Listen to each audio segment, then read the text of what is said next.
Change is something that is constantly present, and over the years, there have been some large changes to Spectrum as a school. Our very first year, we had 60 some students, and because we were so small, we were able one time to load the whole school. All the students and the staff except for one, Mrs. Holum, stayed back and answered the phones. All the rest of us got to go in one bus down to the St. Paul Science Museum and see the Body Works exhibit. So that was pretty cool that first year to be able to do that. The whole school wouldn't fit in one bus anymore. For a while, we had sixth grade in here. We had seventh and eighth grade in this building as well.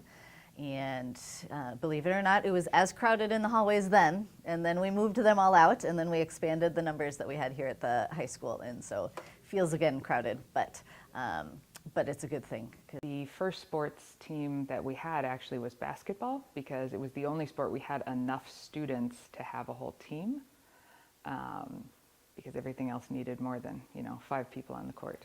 Spectrum has changed buildings many times through the years to where we are now.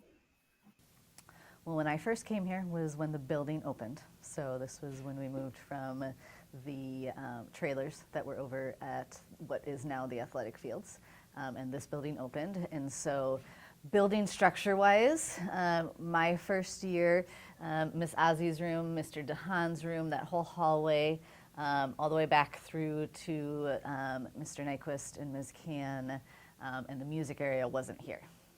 So the rooms were closed off in the hallway, and then that extra building with the music room and with the gym and everything didn't exist. So we've had a lot of building changes since then, and then obviously we have the sixth grade building and then the seventh and eighth grade building. So all those things have changed since then.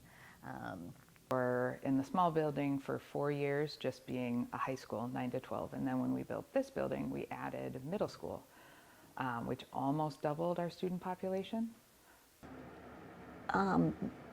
Adding on buildings, when we moved from the Boys and Girls Club to the modular buildings, we were able to add more students and different classrooms.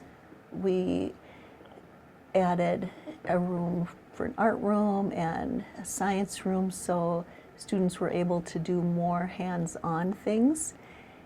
Then as we moved into this high school building and the sixth grade building and the seventh and eighth grade building, we of course added more kids, more classrooms, which gave the students more opportunities and just more growth. This has been Julia, Noise News.